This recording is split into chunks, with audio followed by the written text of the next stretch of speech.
Kumbe unapoona Waislamu wanaswali sana, wanaenda misikitini sana, wanafunga sana, si kwa sababu ati kuna uzima wa milele wanaenda kupata sasa uzima wa milele wafurahie vitu kama hivyo. Hapana, ni kwa sababu ya kwenda kupata wake wengi na wanawake wengi peponi. Ya Muhammadi kama swalaita Ibrahimu wala ali Ibrahimu. Yani kama utamswalia sana mwenye kuwa na sala nyingi juu yangu, basi ndiye mwenye kuwa na wake wengi peponi. Wamekuwa wakitumia platform hiyo au platform hizo za kuamka kiroho kuweza kuwakosoa wenzao au kukosoa baadhi ya imani za watu. Hasa ndio lililonifanya mimi niweze kuzungumza leo, na nikiwa kama mwalimu wenu wa kiroho ambaye nimekuwa nikiwafundisheni masomo haya ya kiroho kila wakati. Kama umeshagundua na umeshafahamu ni kwamba sasa hivi wamejitokeza vijana, watu mbalimbali, wazee, watu wazima ambao kimsingi wanatumia platform sasa hivi ya digital platform kuweza kuonyesha hisia zao, vile ambavyo wanafahamu kuhusiana na mambo ya kiroho kutokana na mtu au nature ambayo mtu katokea.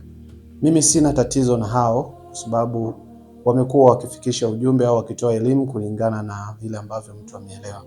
Sasa tatizo kubwa linakuja ni kwamba pale mtu ambapo anapoamka kiroho, either alikuwa kwenye imani yake, awe ni Muislamu, awe ni Mkristo, au imani yoyote, au Muhindu, anapokuwa anafahamu baadhi ya mambo kwenye dini yake pengine ambayo hajapendezwa nayo au hajakubaliana nao kwa utaratibu ambao yeye anauona, imefika wakati sasa kuna watu wanatokea kukosoa, na unakuta mtu ni kwenye imani yake mwenyewe kama ni Mkristo, na vitu anagundua labda havipendi au pengine haviendani na yeye vile ambavyo ameelewa, pengine amejua ukweli na nini, vitu vimefichwa. Sasa wanajitokeza wanaanza kukosoa kule sehemu ambazo wametoka.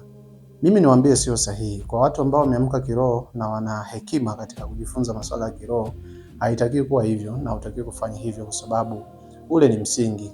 Ni sawasawa na mtu ambaye ameanza primary, akaja secondary, akaja chuo.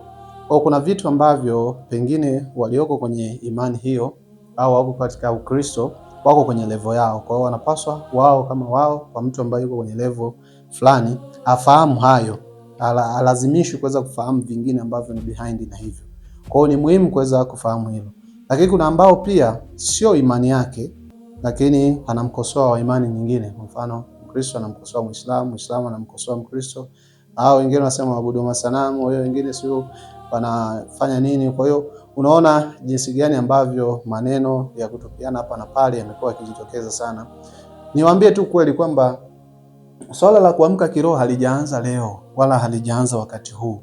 Ni mchakato ambao ulianza kitambo sana, miaka ya nyuma. Sema kwamba watu kipindi cha nyuma hawakuwa na digital platform hizi za kuonyesha hisia zao au kuonyesha vile ambavyo wameamka kiroho. Na nitawatolea mifano ya watu kadhaa, au nisitoe, lakini niseme tu kwamba katika namna ambayo unaweza kunielewa. Kuna watu ambao walisha yaelewa haya ya kuhusiana na imani zetu za kidini, kwamba kwenye dini zetu hizi za Uislamu, Kristo, hasa nizungumzia hapo, wanaelewa kabisa kwamba ukweli ni upi, wanaufahamu kabisa, wanajua ukweli ni upi, lakini hawakutoka kuropoka midomo yao, walinyamaza kimya, lakini walitafuta namna bora ya kuweza kuendelea kuwa na hekima katika kuyafikisha mambo. Sio kwamba hawajui, wanaelewa, lakini walitafuta tu namna ambayo haitomkera mtu mwingine. Hili pia linatakiwa liende sambamba na kizazi cha sasa hivi cha Gen Z. Unapotoa elimu au unapokuwa unafundisha masuala ya kiroho, usilenge zaidi kuweza kugusa hisia za watu, kuwaumiza watu. Tulenge zaidi katika kuwaelekeza watu. Kama ni walimu wa kiroho basi, au ni watu ambao ni awakening, ni vizuri kuweza kuhakikisha kwamba haumkeri mwingine au umboi mwingine kutokana na vile ambavyo yeye yupo kwenye level hiyo.